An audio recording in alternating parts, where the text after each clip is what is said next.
Рахмат. Менде мындай суроодо мага деген эми 1-май округунан мен шайлоочуларым көп кайрылышат да. Эгер убагында деген бир 10 жыл, 20 жыл мурда бир жер участогуна 2 документ берилип калсачы, эми азыр угуп атасыздар, ызычуулар болуп жатат да. Анан ошол боюнча негедир аны мындай мыйзамды бузган адамдар, мурдагы акимдер, ошол убакытта бийликте отурган адамдар ошол документтерге кол коюп беришсе, а бирок эмнеге азыр мен ошол 2 документ берилип калган ошо башка адам мен эмнеге мен өз чыгашамдан эмнеге мен соттош керекмин деген суроолор берилип атат да. Буга деген мамлекеттин көз карашы кандай деп мен сиздерден сурай берем. Урматтуу Эльвира Жыргалбековна, мамлекет кепилдеген юридикалык жардам 4 багыт боюнча кепилденген жардамды көрсөтөбүз. Бул кылмыш жаза, жарандык, административдик жана укук бузуулар. Биздин жарандарга жарандык иштер боюнча берилет, калгандарга чет өлкөлүк жарандар да кошулуп кетет. Эгер биздин жарандардын категориясы бүгүнкү күндө 11.680 сомдон ашпаса, айына минималдуу кирешеси, биз адвокат беребиз, жана 1-2 топтогу үй бүлөлүк зордук зомбулуктарга беребиз. Эгер ошол кечиресиз 11.600 сомдон ашпаса дедиңизби? Ооба. Тактап берсеңиз ушул жагын.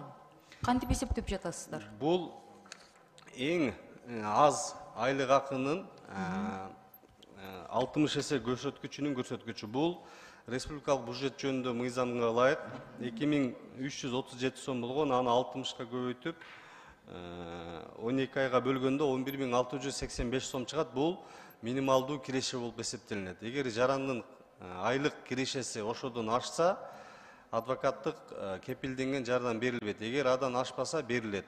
Көпчүлүк учурларда жарандарга биз категорияга ушул боюнча адвокат берип келебиз. Ал эми бул кирешесин эске албастан 1-2 топтогу майыптарга, үй бүлөлүк зордук зомбулуктарга, адам сатымы курмандыктары жана башкаларга кирешеси эске алынбастан берилет. Ардагерлерге ошонун ичинде. Ошондо сиздин айтканыңызга жараша да, эгер адамдар деген эми жарандар мен айткан маселе боюнча ызычуусу бар болсо, анан кирешеси 11.000 сомдон ашпаса, мамлекет эсебинен адвокат жалдаганга эми сизден жардамга укуктуу болушат, туурабы? Ооба. А бирок мага юрист катары айтсаңыздар, негизи бул туурабы? Эгер деген мамлекеттин катачылыгы болуп, бир жерге 2 документ 2 эси чыгып калса, эмнеге жарандар соттошу керек? Эмнеге жарандар өз эсебинен соттошу керек? Айтсаңыздар. Эльвира Жыргалбековна, жер кодексине ылайык жер боюнча талаш тартыш маселелер болсо, бул сотто каралып чечилет. Ал эми кызмат адамдарынын аша чапкандыгы кызматынан же шалакылыгы болсо, алар жооп берет. Ушундай эле тартип жардам көрсөтүү биз административдик укуктар боюнча дагы берилет. Эми аны сот аныкташ керек да, ким чынында күнөө кетиргенчи, конкреттүү фактылары боюнча. Мындай болуп атпайбы? Мен сизге ушу практикасын айтып берейин. Бул эми улуу трибунадан айтылып атат да парламенттенчи. Мындай болуп атат практикадачы. Бизге ошондой жарандар арызданат. Мен ал катты башкы прокуратурага, укук органдарга жөнөтсөм, жоопто соттошко деп коюп атат да. А бирок күнөөлүүнү жазалабай туруп, срок давности өтүп кетти же дагы бир маселелер менен же экспертизасы тигинде чыгып калды деп. Ошондо сиздерден бир ошондой маселеге деген срок давностин жоёбуз десек, кандай дейсиздер? Ошондой мыйзамды алып келсек, колдоп бересиздерби Минюст? Мыйзамды жогорку кеңеш кабыл алат да, Минюст ыйгарымдыктарын чегиде корутунду беребиз. Бирок туура көрөсүздөрбү ошону? Талдап көрүш керек эми, Эльвира Жыргалбековна азыр.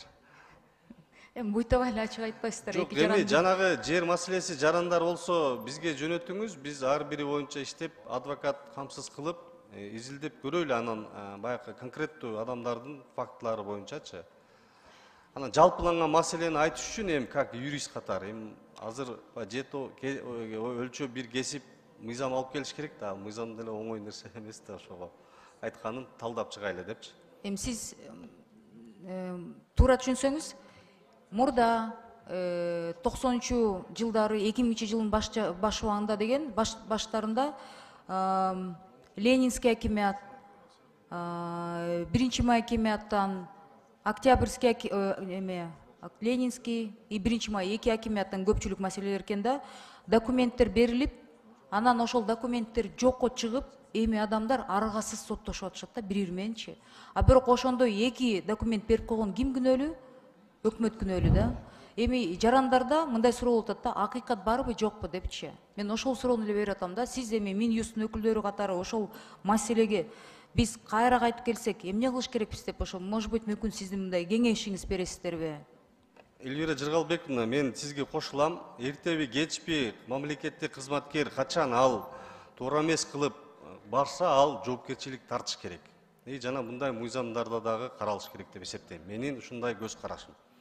Анткени жарандар бирөөлөрдүн кызмат абалынан пайдалангандыгынан жабыркабаш керек. Ошондо мөөнөтү, жанакы эскирген мөөнөтү срок давности преступлений со стороны госслужащих болбош керек дегенге сиз кошуласыздарбы? Кошулам. Рахмат. Рахмат.